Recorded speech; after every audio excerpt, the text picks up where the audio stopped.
मुझे कोई विरासत में मिले हैं, तुमने मेरा कांटों भरा बिस्तर नहीं देखा।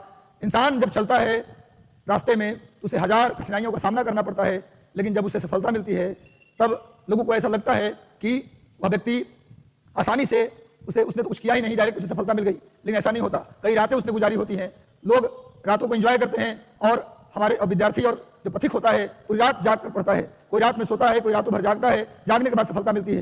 तकलीफें हर इंसान के जीवन में हैं, लेकिन तकलीफें हमें तोड़ने के लिए नहीं बल्कि जोड़ने के लिए आती हैं। जीवन में अगर तकलीफें ना हो, दुनिया में कुछ भी नया ना हो, नया करने के लिए भारी पीड़ा से गुजरनी पड़ती है। पीड़ा जिसके पास है, समझिए कोई नया निर्माण होने वाला है, कुछ नया होने वाला है जीवन में। इसे नया करना है तो तकलीफों के रास्ते से गुजरना पड़ता है। अगर आपको कोई तकलीफें हो रही हैं, कोई बात सता रही है, तो समझिए कि बहुत जल्द आपके लाइफ में उजाला होने वाला है। इन तकलीफों से घबराना नहीं। विद्यार्थी का तकलीफ उसका गहना होता है, उसका श्रृंगार होता है। तकलीफें हैं इसका मतलब आपने बहुत बड़े लक्ष्य को साधने की कोशिश किया है। तो स्वामी विवेकानंद का कोटेशन है, उसके बाद हम अपनी इस कक्षा की शुरुआत करेंगे। स्वामी विवेकानंद ने कहा था, याद रखो बस, जितना बड़ा लक्ष्य उतना ज्यादा तकलीफ, इसलिए लक्ष्य बड़ा है इसलिए तकलीफें ज्यादा है। तो लगातार अपने आप को साधते रहिए, शोधते रहिए,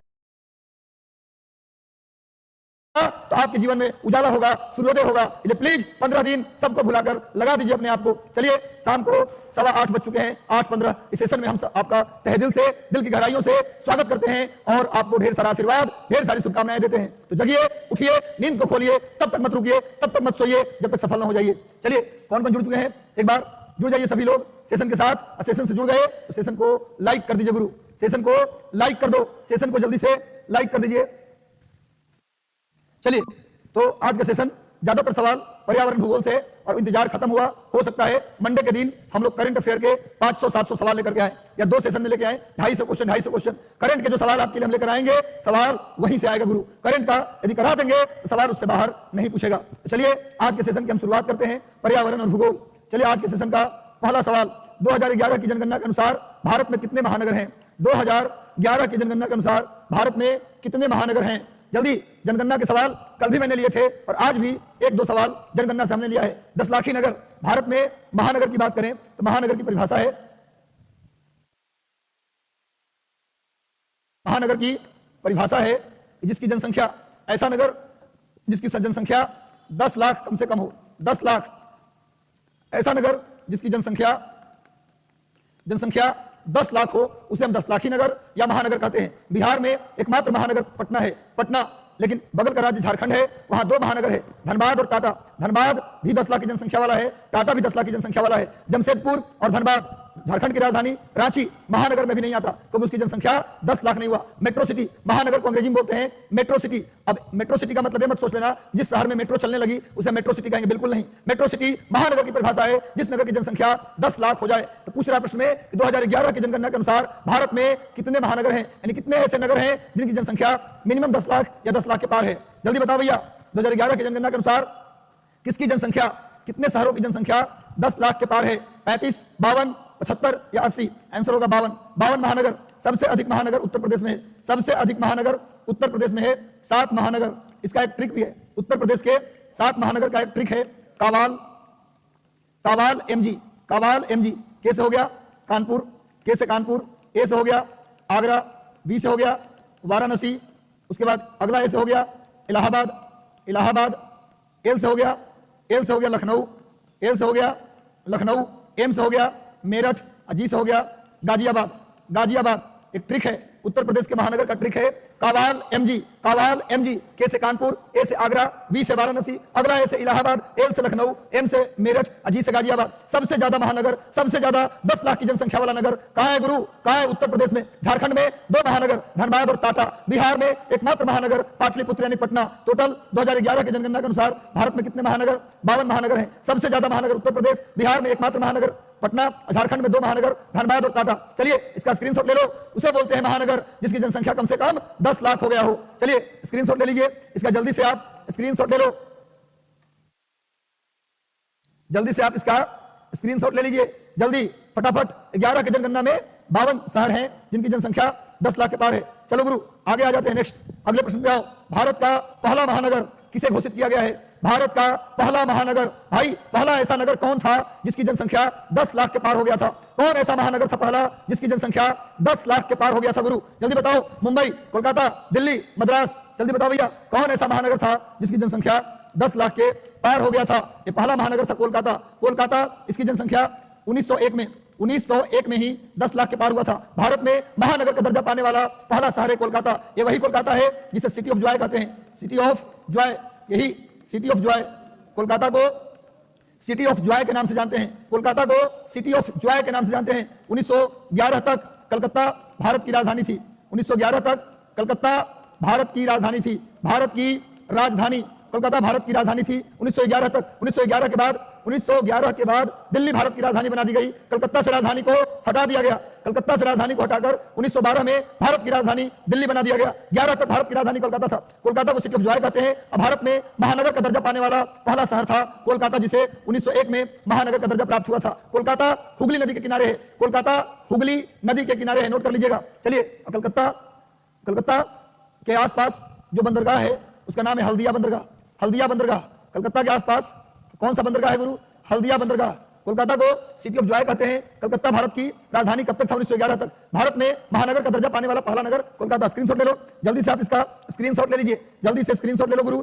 स्क्रीनशॉट ले लीजिए जल्दी से, फटाफट इसका आप स्क्रीनशॉट ले लो। आगे आ जाओ। Next, silicon valley. आज मैंने कोशिश किया है कि भूगोल को गागर में सागर में डाला जाए। अगर 120 प्रश्न में से 15 प्रश्न मेरे अनुसार एनवायरमेंट और ज्योग्राफी मिलाकर टोटल 15 सवाल आने हैं। कल का सेशन और आज के सेशन को मिलाकर 15 में से गारंटी दे रहा हूं 12-13 सवाल एकदम श्योर आएंगे। और आगे का सेशन चलता रहेगा, हर एक सेशन में भूगोल और एनवायरमेंट के सवाल लेकर आएंगे। लेकिन हो सकता है मंडे का सेशन आपके करंट अफेयर पर हो, क्योंकि हमारा कोशिश है कि मैं करंट अफेयर करा दूं तो सारे करंट वहीं से आए। तो चलिए, जुड़ते रहिए, लोगों को जोड़ते रहिए।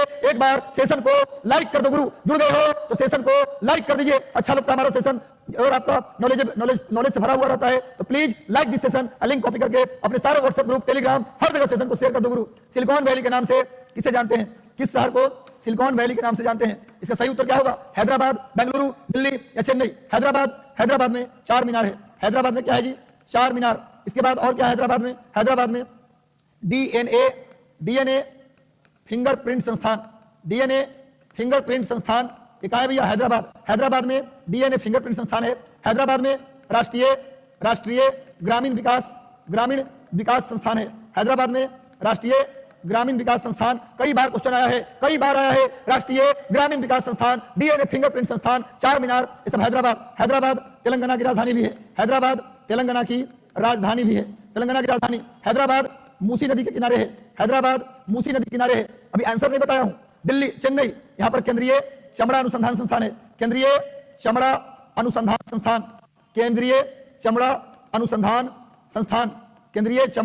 अनुसंधान संस्थान। सेंट्रल लेदर रिसर्च इंस्टीट्यूट, ये कहां है भैया? चेन्नई में। बेंगलुरु को बोलते हैं सिलिकॉन वैली बोलते हैं बेंगलुरु को बोलते हैं उद्यान का शहर, यानी गार्डन सिटी बोलते हैं। बेंगलुरु को सिलिकॉन वैली कहते हैं, उद्यान का शहर कहते हैं। रट लीजिए, उद्यान का शहर, गार्डन सिटी, बेंगलुरु। उसके बाद सिलिकॉन वैली, बेंगलुरु को क्यों कहा जाता है गुरु? क्योंकि बेंगलुरु में बहुत ज्यादा इलेक्ट्रॉनिक उद्योग है। भारत में सबसे ज्यादा इलेक्ट्रॉनिक इंडस्ट्री कहां है भैया? बेंगलुरु में। क्योंकि दुनिया में सिलिकॉन वैली कहां है? अगर पूछा जाए रियल में सिलिकॉन वैली कहां है, तो अमेरिका की कैलिफोर्निया में है। रियल में सिलिकॉन वैली कहां है? तो अमेरिका की कैलिफोर्निया में। यहां अमेरिका में भारी मात्रा में इलेक्ट्रिसिटी, भारी मात्रा में क्या लगा हुआ है? इलेक्ट्रॉनिक्स उद्योग। पूरे दुनिया में सबसे ज्यादा इलेक्ट्रॉनिक उद्योग अमेरिका के कैलिफोर्निया के सिलिकॉन वैली में है। दुनिया में जहां जहां इलेक्ट्रॉनिक्स इंडस्ट्री लगाया जाता है उसे वहां का सिलिकॉन वैली बोल देते हैं। पर रियल सिलिकॉन वैली अमेरिका में है। लिख लो, रियल में सिलिकॉन वैली अमेरिका के कैलिफोर्निया में है, जहां इलेक्ट्रॉनिक्स इंडस्ट्री बड़े पैमाने पर लगा है। तो भारत में सबसे ज्यादा इलेक्ट्रॉनिक इंडस्ट्री बेंगलुरु में है, इसीलिए बेंगलुरु को भारत का सिलिकॉन वैली कहते हैं। पर रियल सिलिकॉन वैली अमेरिका के कैलिफोर्निया में है गुरु। और बेंगलुरु को उद्यान का शहर कहते हैं। और बेंगलुरु कर्नाटक की राजधानी भी है। हैदराबाद के बारे में क्या बताया? हैदराबाद 4 मीनार है। यहाँ डीएनए फिंगरप्रिंट संस्थान हैदराबाद में है। तेलंगाना की राजधानी हैदराबाद में राष्ट्रीय ग्रामीण विकास संस्थान भी है। और हैदराबाद मूसी नदी के किनारे है। चेन्नई में केंद्रीय चमड़ा अनुसंधान संस्थान है। और मियामी बीच है। मियामी बीच लिख लो भैया। कहा भैया? मियामी बीच तो अमेरिका में है जी। वहां पर बीच, कौन सा बीच है भाई? चलो तुम लोग बताओ कौन सा बीच है? मियामी बीच तो अमेरिका में है भाई।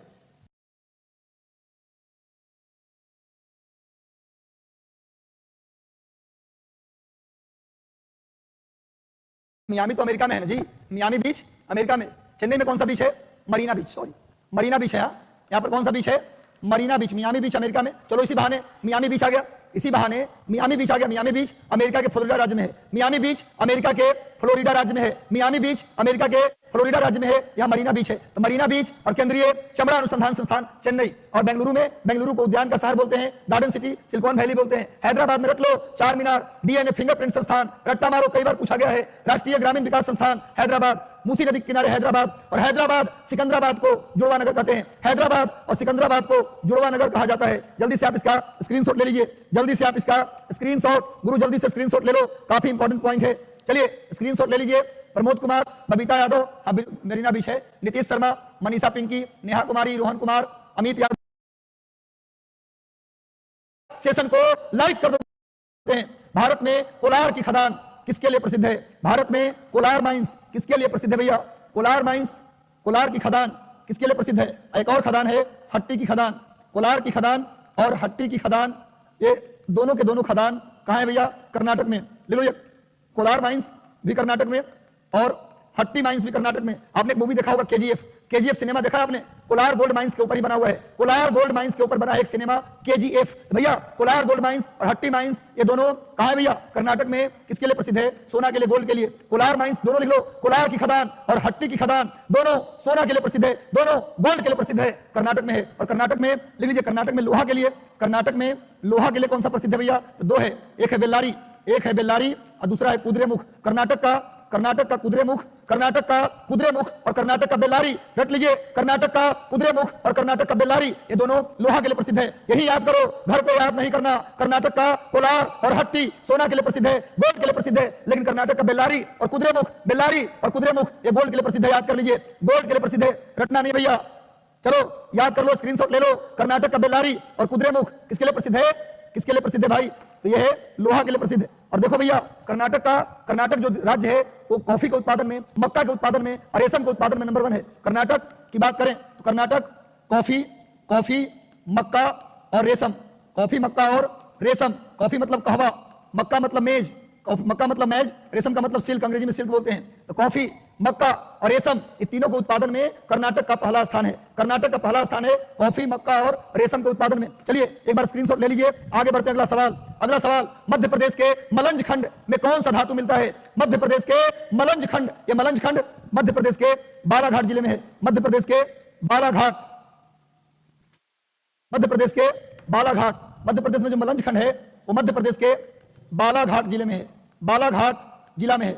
मध्य प्रदेश का बालाघाट जिला ऐसे तो मैग्नीज के उत्पादन के लिए प्रसिद्ध है, लेकिन बालाघाट में कान्हा नेशनल पार्क है, कान्हा राष्ट्रीय उद्यान है। यह भी बहुत इंपॉर्टेंट है भैया, कई बार पूछा है। कान्हा राष्ट्रीय उद्यान मध्य प्रदेश के बालाघाट जिले में है। मध्य प्रदेश के बालाघाट मैग्नीज के लिए प्रसिद्ध है, लेकिन बालाघाट जिले में मलंज खंड ये तांबा के लिए प्रसिद्ध है। नोट कर लीजिए, मध्य प्रदेश का बालाघाट जिला का मलंज खंड ये तांबा के लिए प्रसिद्ध है, लेकिन बालाघाट जो है वो प्रसिद्ध है मैग्नीज के लिए। मध्य प्रदेश का बालाघाट जिला मैग्नीज के लिए प्रसिद्ध है। और मध्य प्रदेश के बालाघाट जिले के मलंज खंड में क्या मिलता है? भारी मात्रा में तांबा। बालाघाट जिले में कौन सा नेशनल पार्क है, कौन सा राष्ट्रीय उद्यान है? तो कान्हा राष्ट्रीय उद्यान मध्य प्रदेश में। रट लीजिए, very important national park Kanha राष्ट्रीय उद्यान मध्य प्रदेश के बालाघाट में मैग्नीज मिलता है, और मध्य प्रदेश के बालाघाट के मलंज खंड में तांबा मिलता है। वैसे तांबा राजस्थान के खेतड़ी में भी मिलता है, राजस्थान के खेतड़ी में भी तांबा मिलता है, राजस्थान के खेतड़ी में भी तांबा मिलता है, लेकिन मध्य प्रदेश के बालाघाट के मलंज खंड में भी तांबा मिलता है। मध्य प्रदेश में कोयला कहां मिलता है? मध्य प्रदेश में कोयला कहां मिलता है जी? तो शहडोल, उसके बाद सुहागपुर और उसके बाद अनूपपुर। मध्य प्रदेश में कोयला कहां मिलता है? मध्य प्रदेश में कोयला के लिए प्रसिद्ध कौन सा जगह है? तो मध्य प्रदेश के शहडोल, सुहागपुर, अनूपपुर। रट लीजिए, मध्य प्रदेश के शहडोल, सुहागपुर, अनूपपुर ये सभी कोयला के लिए प्रसिद्ध है। एमपी में शहडोल, सुहागपुर, अनूपपुर, रटिए, शहडोल, सुहागपुर, अनूपपुर ये कोयला के लिए प्रसिद्ध है। बालाघाट मैग्नीज के लिए प्रसिद्ध है। बालाघाट के मलंज खंड एक तांबा के लिए प्रसिद्ध है, मलंज खंड तांबा के लिए, और बालाघाट स्वयं मैग्नीज के लिए। बालाघाट में, मध्य प्रदेश के बालाघाट में कान्हा नेशनल पार्क है। तांबा वैसे राजस्थान के खेतड़ी से भी मिलता है। और मैं बता दूं, मध्य प्रदेश में सबसे अधिक बाघों की संख्या, भारत में सबसे अधिक बाघों की संख्या मध्य प्रदेश में है। और मध्य प्रदेश में आपको सबसे ज्यादा सोयाबीन की खेती होती है। मध्य प्रदेश में सबसे अधिक सोयाबीन उगाया जाता है, और प्रोटीन सबसे ज्यादा प्रोटीन मिलता है कहां पर? सोयाबीन में। प्रोटीन सबसे ज्यादा मिलता है सोयाबीन में, और सोयाबीन सबसे ज्यादा कहां मिलता है? मध्य प्रदेश में। तो मध्य प्रदेश में सबसे ज्यादा बाघ, सबसे ज्यादा सोयाबीन का उत्पादन भी होता है।